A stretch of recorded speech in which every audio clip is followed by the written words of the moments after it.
श्री गौर निताय की जगत गुरु शिला प्रभुपाद की निताय गौर हरि प्रेमानंदे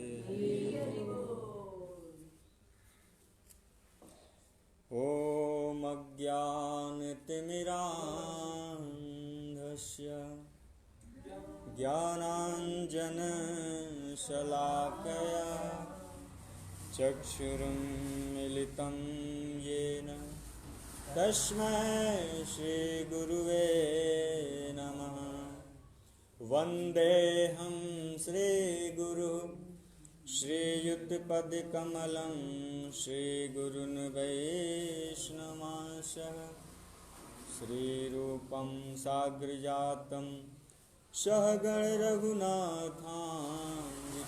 तं सजीवं साद्वैतं सावधूतं परिजनसहितं श्रीकृष्णचैतन्यदेवं श्रीराधाकृष्णपादान् सहगण ललिता श्रीविशाखान्वितांशः नमो महावदान्याय कृष्णप्रेमप्रदायते कृष्णाय कृष्णचैतन्य नाम्ने गौरतिशे नमः।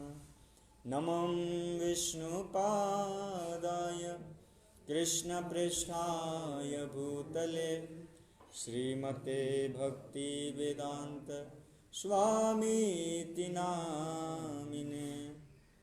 नमस्ते सरस्वती देवीं गौरवाणी प्रचारिणे निर्विशेषशून्यवादी पाश्चात्यदेशतारिणे।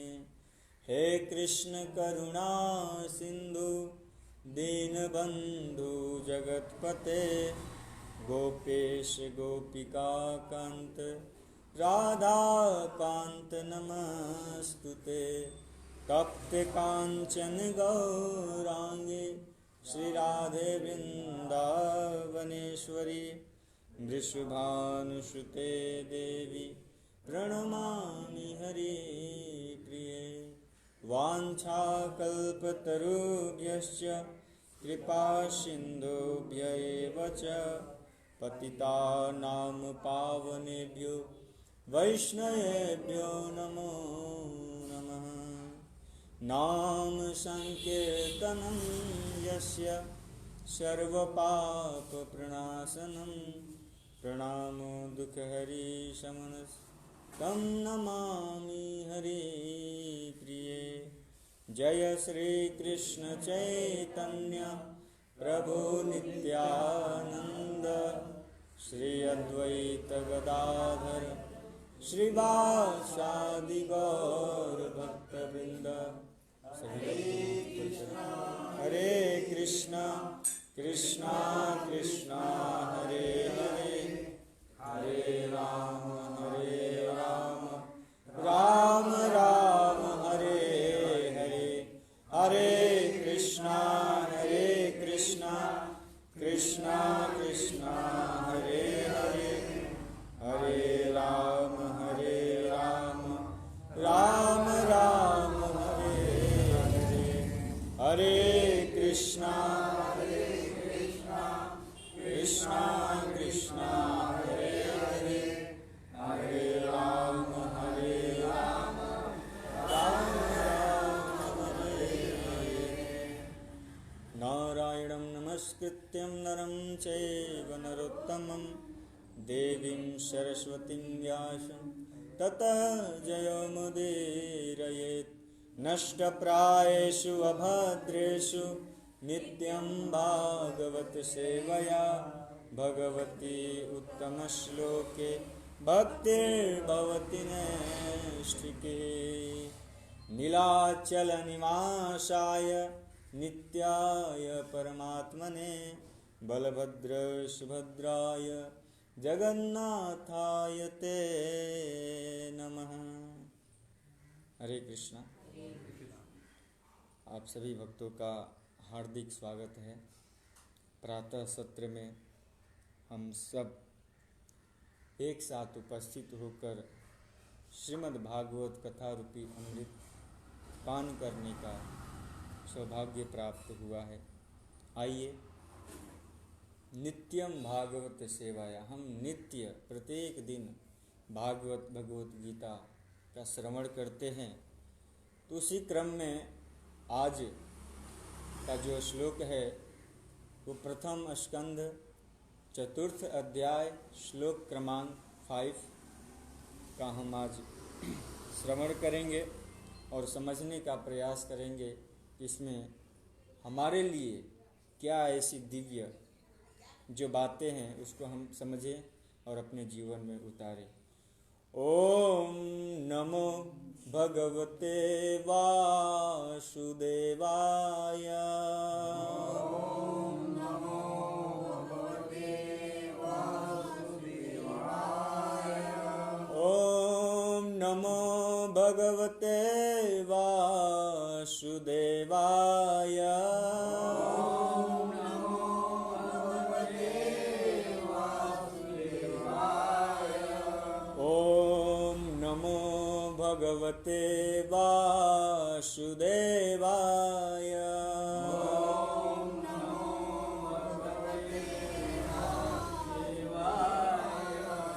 दृष्ट्वा नुयान्तं ऋषिमात्मजप्यनग्नं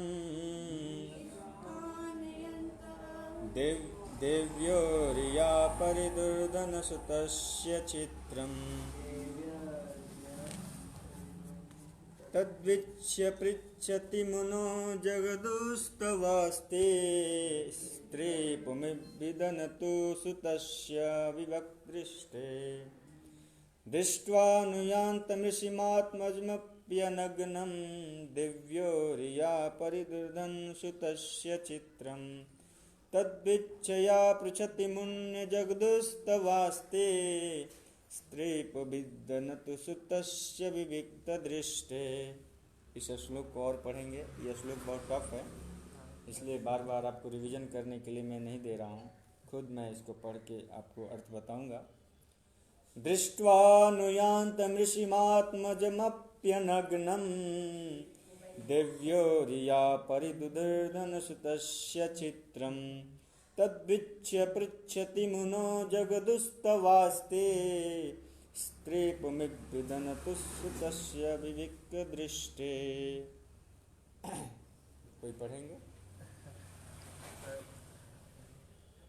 दृष्ट्वा देखकर, अनुयान्तं पीछा करते हुए, ऋषिम ऋषि, आत्मजम अपने पुत्र को, अपि यद्यपि, अनग्नम नग्न नहीं, देव्यः सुंदरियों ने,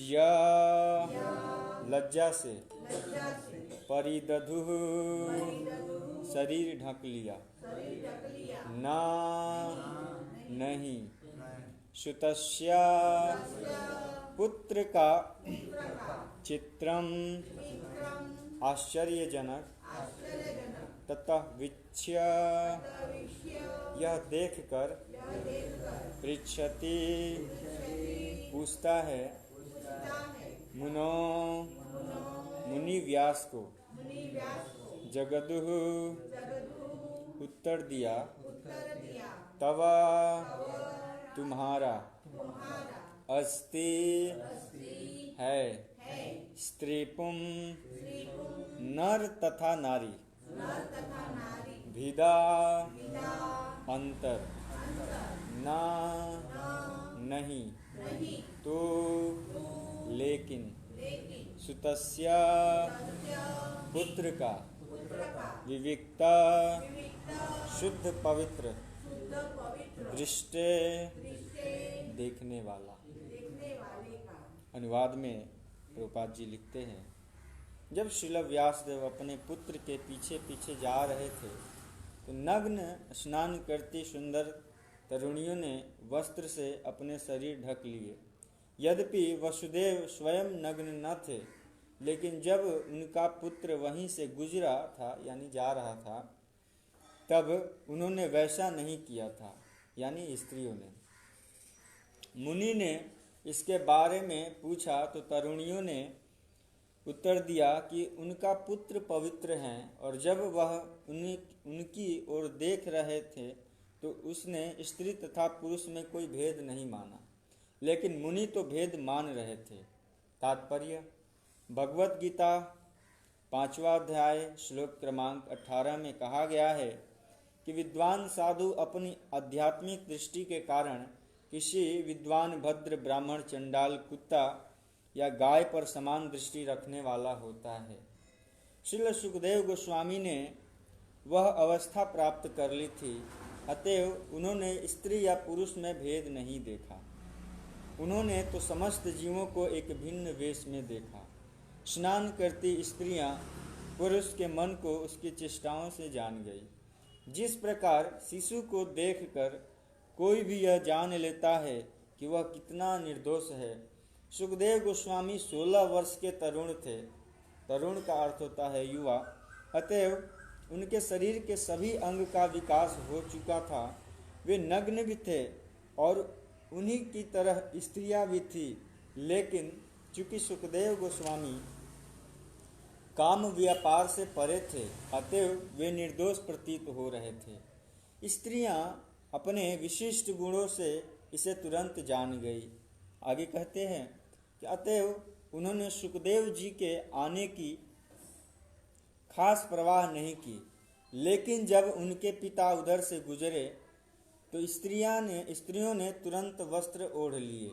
ये स्त्रियां उनकी पुत्रियों या पौत्रियों जैसी ही थी। फिर भी व्यासदेव के आने पर उनमें सामाजिक रिवाज के अनुसार प्रतिक्रिया हुई, क्योंकि व्यासदेव गृहस्थ की भूमिका निभा रहे थे।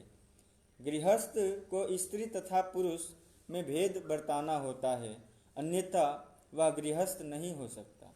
अतएव मनुष्य को चाहिए कि स्त्री तथा पुरुष के प्रति आसक्ति से रहित होकर शरीर और आत्मा का अंतर जाने। जब तक उसके मन में ऐसा अंतर रहे, तब तक उसे सुखदेव गोस्वामी जैसा सन्यासी बनने का प्रयत्न नहीं करना चाहिए। कम से कम सैद्धांतिक रूप से मनुष्य को समझ लेना चाहिए कि जीव न तो नर है न नारी।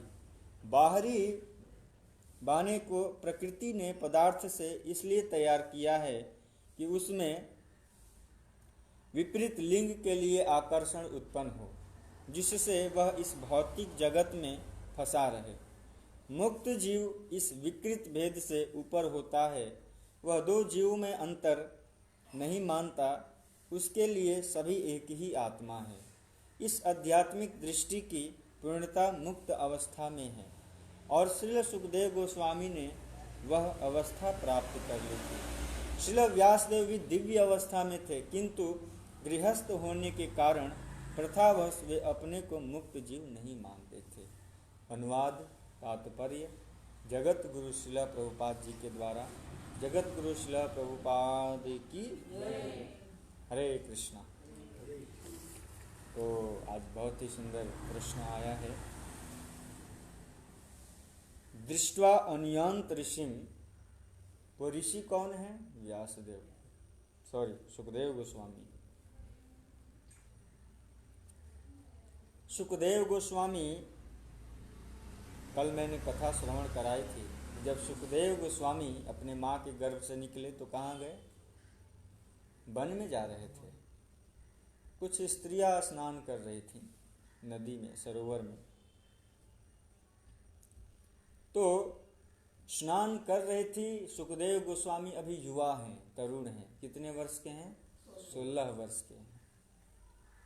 लेकिन उन स्त्रियों के मन में ये भाव नहीं आया कि ये युवा अवस्था में लड़का हमारे सामने से जा रहा है, तो ये प्रथा होनी चाहिए कि हम जाकर वस्त्र से अपना शरीर को ढकें।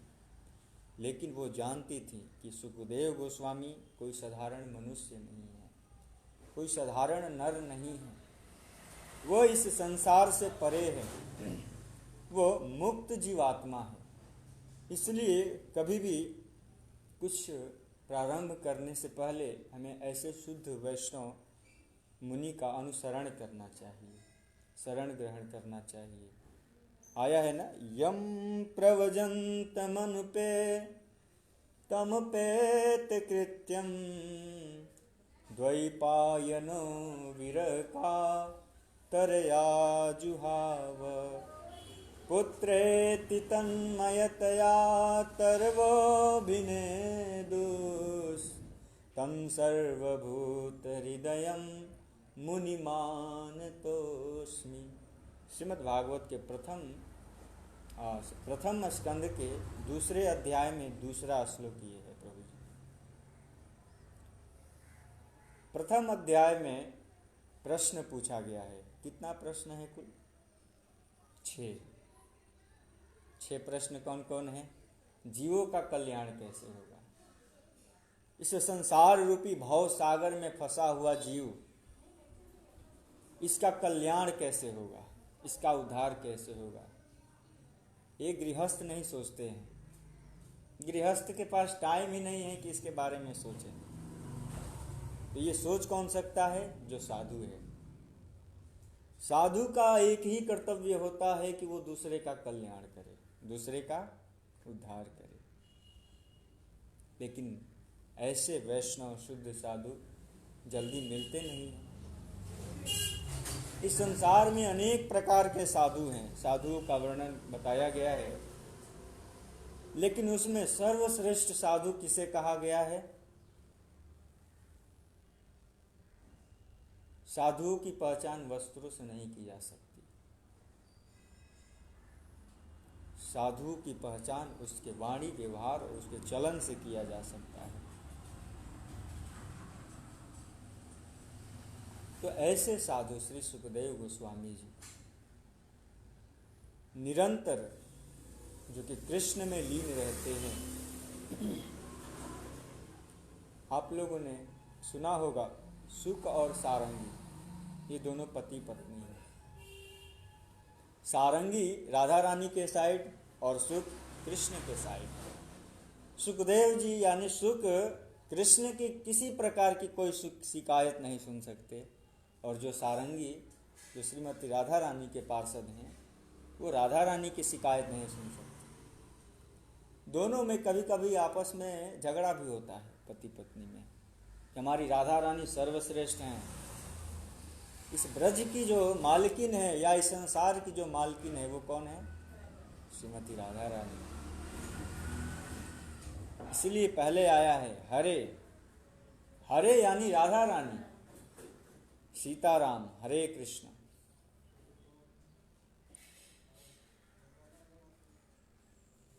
तो भक्तों कभी कभी ये दोनों आपस में प्रेम रूपी झगड़ा करते हैं कि हमारी राधा रानी सबसे सुंदर हैं। कभी बरसाने गए हो वृंदावन छोड़कर? हाँ सुख, जब देखो तब अपने कृष्ण की बड़ाई करते रहते हो कि हमारे कृष्ण बहुत सुंदर हैं।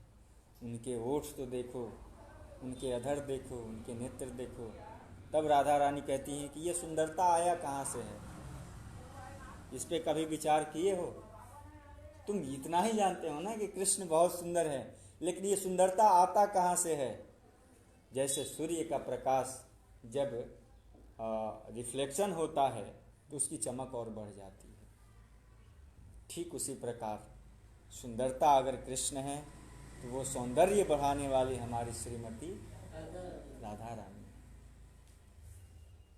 अब कभी भी भक्तों उठा कर देख लो, जुगलबंदी भी हुआ है भजन में, तो हमेशा राधा रानी की जीत होती है, क्योंकि कृष्ण राधा रानी के ही अधीन रहते हैं। उनके बिना एक डेग न चल सकते हैं, न गा सकते हैं, क्योंकि राधा रानी सर्वोपरि हैं और दयालु हैं, सब पर दया करने वाली, कृपा करने वाली है। ऐसी श्रीमती राधा रानी के शरण में हमें जाना चाहिए और उनसे भिक्षा में क्या मांगना चाहिए? धन, गाड़ी, बंगला, परिवार, बच्चा? कुछ नहीं। अगर मांगना ही है तो मुझे अपना प्रेम, अपनी भक्ति, वो सेवा का भाव दे दो। मैं गारंटी तो नहीं लेता हूँ, लेकिन ये निवेदन जरूर कर सकता हूँ कि अगर आप ये चीज़ मांगते हो तो ये सब तो आपके पीछे रहेंगे, पीछे पीछे आएंगे। क्योंकि जो हमारे हेड हैं वो कौन है? श्रीमती राधा रानी, वो तो है ही। मेरे कहने का अर्थ ये है कि जो ये संसारिक जीव हैं, संसार के प्रपंच में फंसे हुए हैं, भौतिक इच्छाओं के लिए शरीर को रगड़ते हैं और एक दिन इसको खत्म कर देते हैं। लेकिन अगर कोई ठाकुर जी के शरण में जाता है और संसार के किसी प्रकार की कोई वस्तु नहीं मांगता है, सिर्फ हमारे अंदर वो भाव, वो प्रेम, वो भक्ति दे दीजिए ताकि हम साधुओं की सेवा कर सकें। मैं निवेदन करता हूँ भक्तों, अगर ये हमारे जीवन में आ गया तो एक न एक दिन हम कृष्ण को अवश्य प्राप्त करेंगे, उनका प्रेम, उनकी भक्ति अवश्य प्राप्त होगी। लेकिन आप कभी भी जाएं मंदिर में तो सेवा का भाव रखें, साधुता का भाव रखें। हमारा जो पहला स्टेप होना चाहिए वो क्या होना चाहिए? साधुता, सरलता। तब जाकर और जितने भी स्टेप हैं वो हमें प्राप्त होंगे।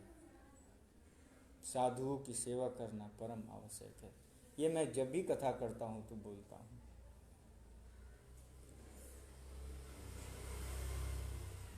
लेकिन ये जीव भटका हुआ है ना, उसको मालूम नहीं कि हमारा वास्तविक मुड़ान या रुकना कहाँ है, हमें कहाँ सुख है। सुख के पीछे लोग भागते हैं, लेकिन सुख कहीं मिलता नहीं है। मिलता है सच्चा सुख केवल भगवान तुम्हारे चरणों में। वास्तव में अगर सच्चा सुख, सच्चा प्रेम अगर कहीं प्राप्त होगा तो हमारे गौर निताई और कृष्ण बलराम के चरण में ही प्राप्त हो सकता है। तो हमें ये भाव रखना चाहिए। अभी हम सुखदेव गोस्वामी की तुलना नहीं कर सकते हैं, सूत गोस्वामी की तुलना नहीं कर सकते हैं, एक अच्छे विद्वान हैं उनकी तुलना हम अपने आप से नहीं कर सकते हैं, क्योंकि हम अभी क्या हैं? अभिन्न हैं। पूर्ण रूप से हमारे अंदर वो अज्ञान गया नहीं। अज्ञान थोड़ा है, लेकिन इसको अगर सैनिटाइजर करना है तो क्या करना होगा? हरे कृष्णा कृष्णा कृष्णा हरे हरे, हरे राम राम राम हरे हरे। निरंतर सुख और सारंगी दोनों भगवान की लीला कथा को ऐसे ही गाते रहते हैं, श्रवण करते रहते हैं। तो ये कोई साधारण जीव नहीं है प्रभु जी। ये सुखदेव गोस्वामी भगवान का एक पार्षद है, वांग्मय स्वरूप जिसको कहिए, वो है सुखदेव गोस्वामी। ये जो हम भागवत कथा श्रवण कर रहे हैं, जो आनंद प्राप्त हो रहा है, इसके पीछे जो परिश्रम किए हैं व्यासदेव, हमारे गुरु परंपरा में आने वाले आचार्य गुरुदेव प्रभुपाद जी। लेकिन इसको मीठा किसने बनाया है? आप लोगों ने सुना होगा कि एक अमरूद का पेड़ है और उसमें जब कोई एक तोता चोंच मारता है तो वही एक फल, वही एक अमरूद मीठा होता है और अगल बगल सब कच्चा होता है। क्यों? क्योंकि सुख का जो वाणी है वो मीठा है, मधुर है, स्वाद है वो मधुर है। और जब उस सुख का अधर ओठ उस फल से मिलता है तो वो मीठा हो जाता है। ठीक उसी प्रकार पिबत भागवतम रसमालयम सुख मुखादमृत द्रव्य संयुतम मुहुरहो रसिका भुवि भाव का। एक प्रश्न हो सकता है कि हम इसको कब तक पी सकते हैं? जब तक आपका ये हार्ड मांस का बना हुआ शरीर चल रहा है, सुरक्षित है, स्वस्थ है, तब तक जितना हो सके इसका उपयोग कीजिए, इसको रगड़िए। मुहुरहो रसिका भुवि भाव का, क्योंकि ये पका पकाया हुआ फल हमें प्राप्त हुआ है। न बनाना है, न इसमें कार्बोहाइड्रेट डालना है, ये बना बनाया हुआ हमें मिला है। हमारे पास इसको खाने का टाइम नहीं है, मीठा फल रखा है यहाँ पर, लेकिन किसी के पास समय नहीं है कि इस फल को हम रसास्वादन करें, श्रवण करें। पीबतम भागवतम, पीते रहिए पीते रहिए, जब भी समय मिले तब पीते रहिए। मुँह रहो रसिका भूमि भाव। जब तक ये शरीर आलय, आलय का अर्थ होता है जब तक ये चल रहा है, समाप्त न हो जाए, तब तक आप इस शरीर का, मन का, बुद्धि का, हृदय का उपयोग करते रहिए, श्रवण करते रहिए, कीर्तन करते रहिए, सुनिए और सुनाइए। सुखदेव गोस्वामी ने क्या किया? कल हम लोगों ने श्रवण किया कि अमरनाथ की कथा कैलाश पर जब शिव जी सुना रहे थे तो सुखदेव गोस्वामी ने क्या किया? श्रवण किया, पूरी भागवत कथा ध्यान से सुनी, और सुनने के बाद क्या किया? सुना दिया। सूत गोस्वामी ने क्या किया? यही किया, श्रवण किए, सुखदेव गोस्वामी से सुना दिया। और जितने भी आचार्य हैं, ऋषि मुनि हैं, 88,000 ऋषि शौनकादिक हैं, वो क्या कर रहे हैं? श्रवण कर रहे हैं। श्रवणम मुख्य है भक्ति, जीवन में श्रवण होना चाहिए। लेकिन ये सांसारिक जीव क्या करते हैं? 2 रुपए की अगरबत्ती लेंगे, ज़्यादा से ज़्यादा 10 रुपए की, और आरती करते हुए क्या बोलेंगे? सुख संपत्ति घर आवे, कष्ट मिटे तन का, ओम जय जगदीश सहरे। हे प्रभु, सुख संपत्ति घर यानी मेरे घर में आए, कष्ट मिटे तन का, और हमारे शरीर के अंदर जो भी कष्ट है वो समाप्त हो जाए। सब कुछ मांग लेंगे, संसार की भौतिक इच्छाएं, कामनाओं को मांग के रख लेंगे, शरीर का कष्ट दूर कर लेंगे, लेकिन कृष्ण को कभी नहीं अपनाएंगे।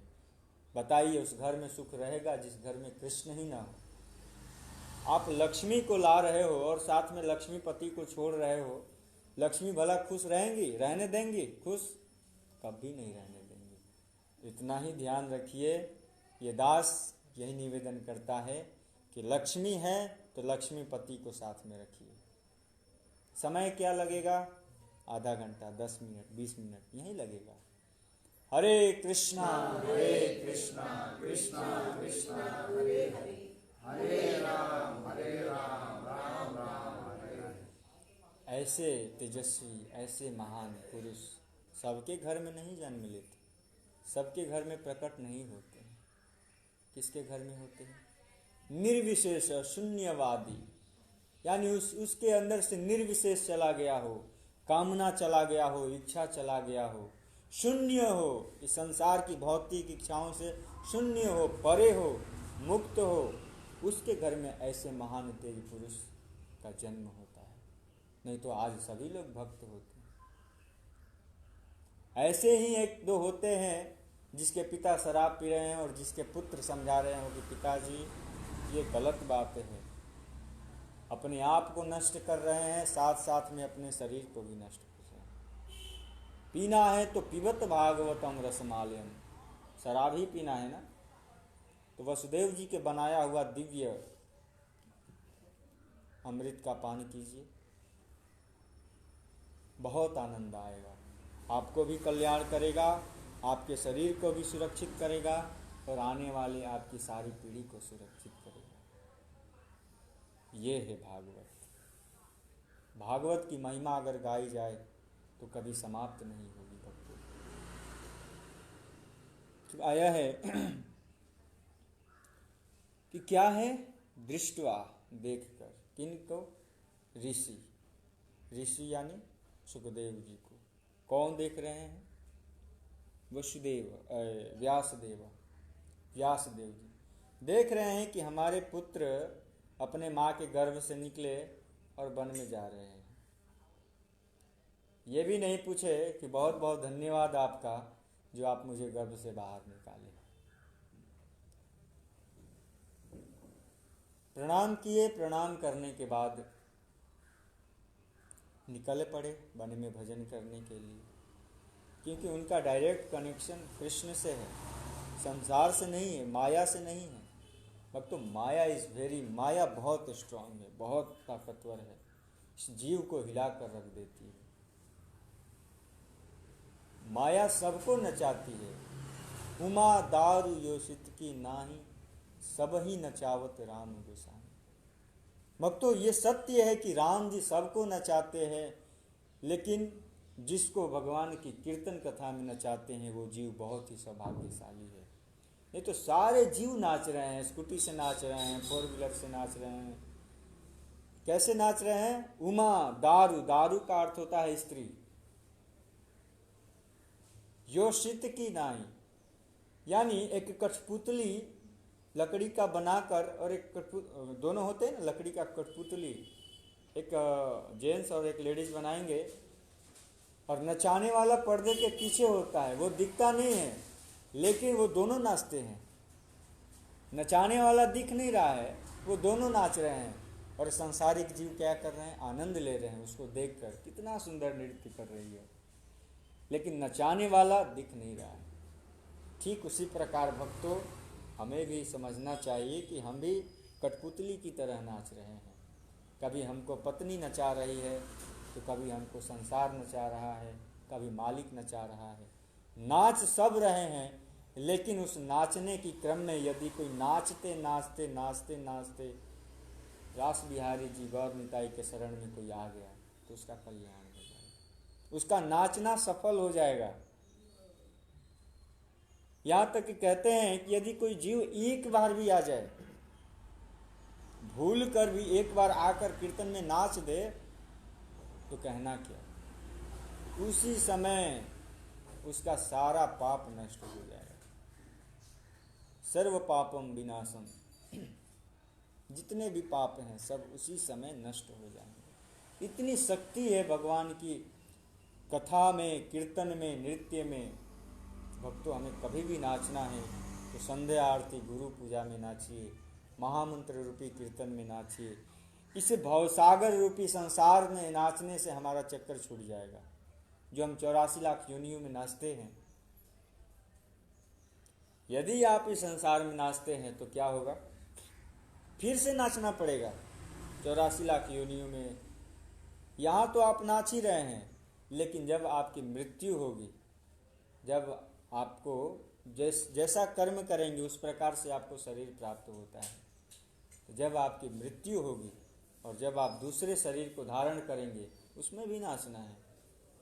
कभी बंदर नाचते हैं, देखे होंगे बंदर का नाच।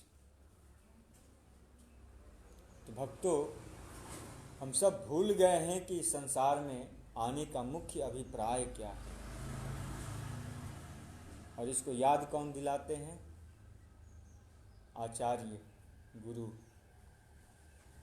कि कैसे हम पुनः अपने जीवन को सजा सकते हैं, बना सकते हैं। तो हमें अगर नाचना ही है तो भगवान की कथा कीर्तन में नाचनी चाहिए। इससे भव बंधन मुक्त हो जाएंगे। आगे कहते हैं कि जब सुखदेव गोस्वामी रास्ते से जा रहे थे तो स्त्रियां विचलित नहीं हुई। एक प्रश्न हो सकता है कि उन स्त्रियों को पहले से मालूम था? वसुदेव जी तो ज्ञानी थे ना, इतने वेद शास्त्र उपनिषद का रचना किए, दिव्य अमृतमय श्रीमद् भागवत का रचना किए। क्या वो विद्वान नहीं है? क्या वो ज्ञानी नहीं है? या क्या उन्हें ज्ञान नहीं है कि मर्यादा क्या होता है, इज्जत क्या होता है, लज्जा क्या होता है? ये प्रश्न उठ सकता है कि एक तरुण अवस्था में, युवा अवस्था में सुखदेव गोस्वामी उस रास्ते से गए तो उस सरोवर में स्नान करते हुए सारी स्त्रियां किसी प्रकार से कोई विचलित नहीं हुई। सब लोग मग्न होकर स्नान कर रही हैं, लेकिन जैसे ही उनके पिता वेद व्यास जी जा रहे हैं, सारी स्त्रियां निकलकर फटाफट कपड़े को पहनी। तो क्या वो पहले से जानती थीं? जो व्यासदेव जी के पुत्र हैं सुखदेव गोस्वामी, वो इन सब से परे हैं, मुक्त जीवात्मा हैं। भक्तों, हाँ, क्योंकि जब आप किसी रास्ते से जाएंगे तो एक कुत्ते के नेत्र में देखिएगा, या वो आपके नेत्र में देखता है, वो आपको नहीं देखता है, आपकी आंखों को देखता है कि आपकी आंख क्या बता रही है। भक्तों, इस संसार में कलयुग चल रहा है, और कलयुग में जीवों के अंदर क्या है? कामना है, इच्छा है, और कुछ नहीं है। तो जब आप रास्ते से जाइए तो कुत्ते आपके नेत्रों को देखते हैं कि ये प्रेम की दृष्टि से देख रहा है या मारने की दृष्टि से देख रहा है। अब तो इसलिए हमें क्या करना है कि इस नेत्र को हम देखते हैं तभी तो हमारे अंदर वो कामना उत्पन्न होती है। तो हेड तो ये हुआ ना, सबसे सुप्रीम नेत्र यही है जो सारा कार्य करता है, मन को पहुंचाएगा, इंद्रियों को उत्तेजना करेगा, नेत्र ही करता है। आंख बंद कर लीजिए तो कुछ होगा? कौन सुंदर है, कौन खराब है, कौन अंधा है, कुछ दिखेगा? वो भावना ही नहीं आएगी हमारे अंदर। इस नेत्र को अगर देखना ही है तो हमें श्याम सुंदर गौर निताई को देखना चाहिए भक्तों। इससे क्या होगा कि हमारे जीवन में इस संसार रूपी जीवों को देखने से यही लगेगा ये तो क्षण भंगुर है, क्षण भंगुर काल की ये कलिका, कल प्रात खिली ये खिली न खिली। भक्तों, इस जीवन का, इस संसार का कोई ठीक नहीं है। जिसे आप सुंदरता देख रहे हैं, कब ये कल समाप्त हो जाएगा इसका कोई ठीक नहीं है। लेकिन जो हमारे गौर निताई हैं, ये पहले से ही सुंदर हैं, आज भी हैं और आगे भी रहेंगे। तो इस नेत्र को सदुपयोग कीजिए, दुरुपयोग मत कीजिए। इस नेत्र को भगवान की शरण में लगाइए। हरे कृष्णा कृष्णा कृष्णा हरे हरे, हरे राम राम राम हरे हरे। हरे कृष्णा कृष्णा कृष्णा हरे हरे, हरे राम राम हरे हरे। तब यहाँ पर व्यासदेव जी के अंदर एक प्रश्न उठा और उन्होंने उन स्त्रियों से पूछा। मैं इसी श्लोक से ही बोल रहा हूँ, कहीं बाहर से नहीं बोल रहा, क्योंकि इस्कॉन का रूल्स है कि भागवत क्लास में एक श्लोक पर ही बोलना है।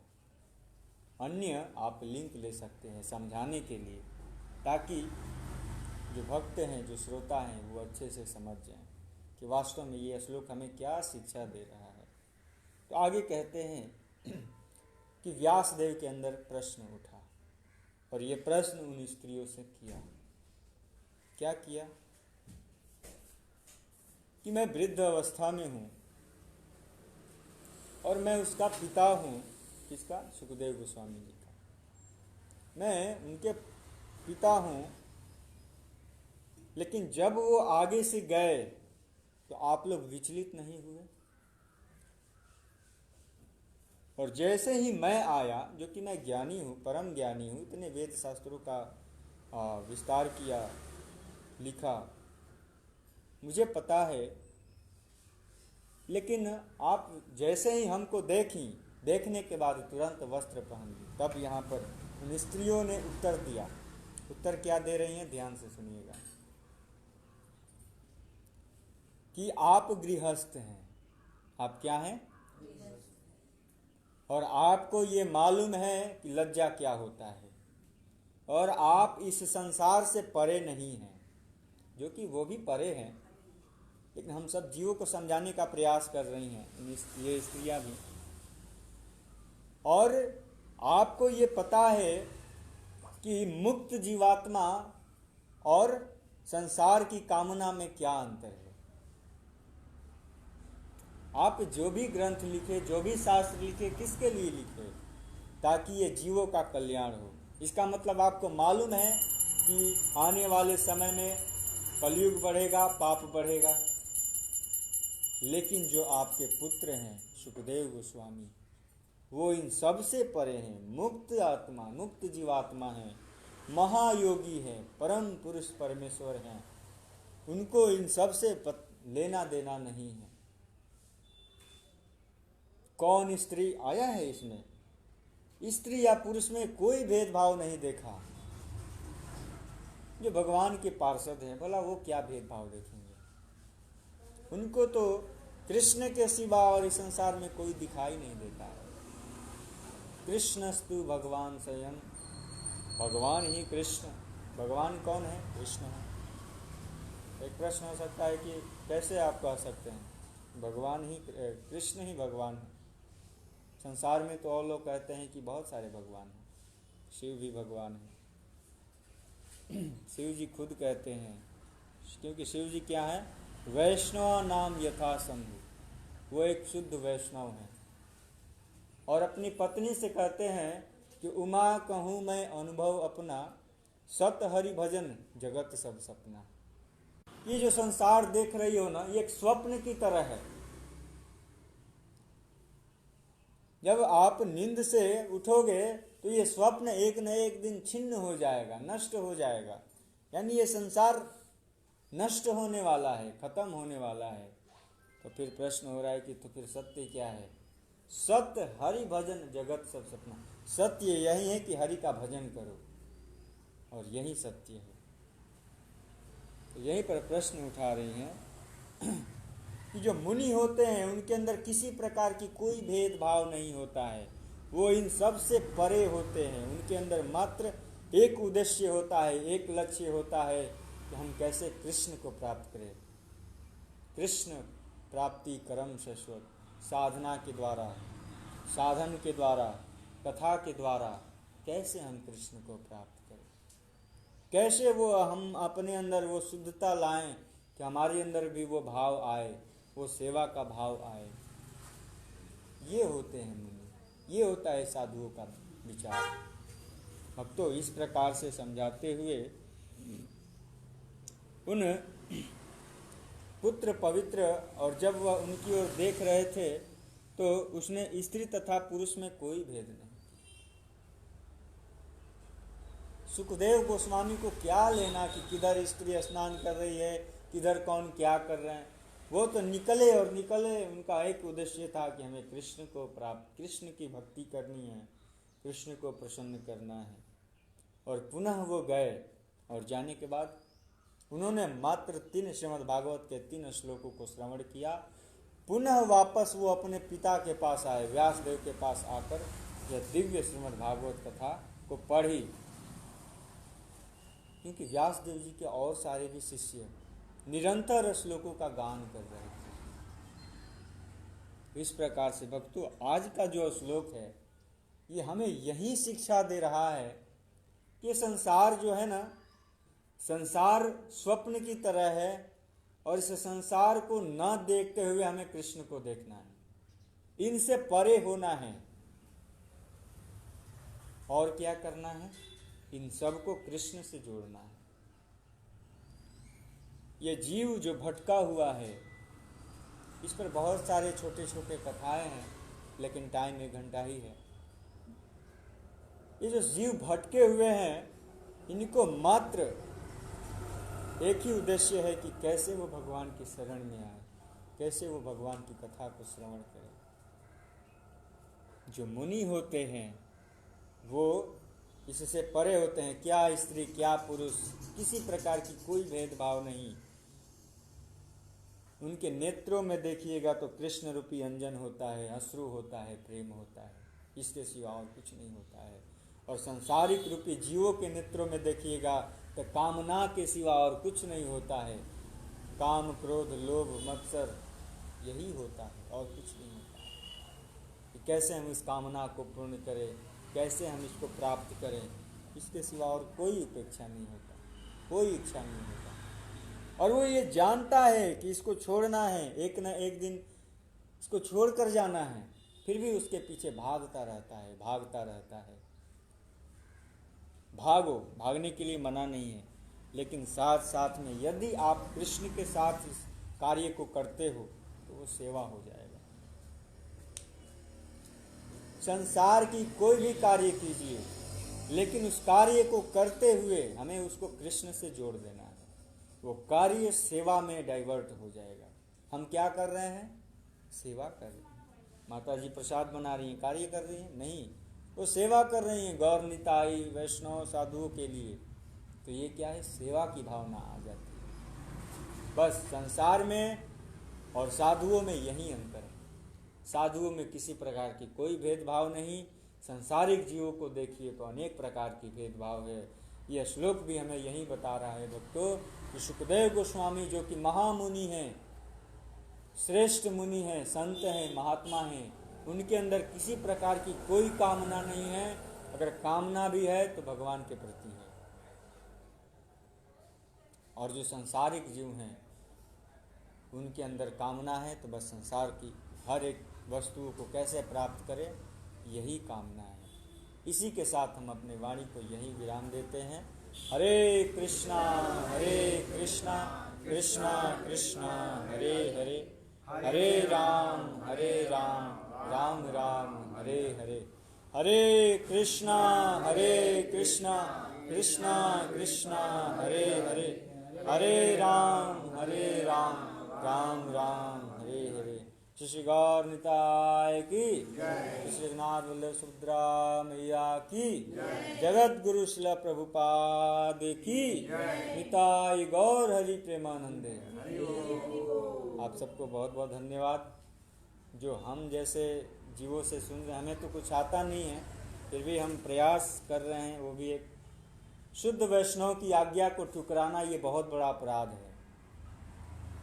जब गुणावतार प्रभु जी जो भी मुझे कुछ बोलते हैं तो उस पर बिना विचार किए गुरु की कृपा, गुरु को स्मरण करते हैं, और हमारे अंदर कुछ नहीं है।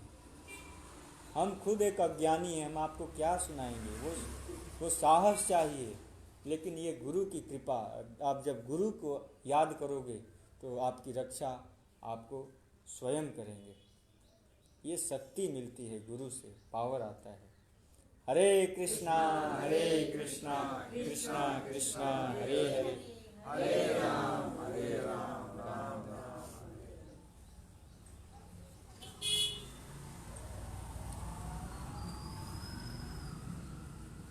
किसी का कोई प्रश्न? जय हो। हरे कृष्णा कृष्णा हरे हरे, हरे राम राम हरे हरे। गूगल मीट पर सुनने वाले सभी भक्तों को प्रणाम। हरे कृष्णा।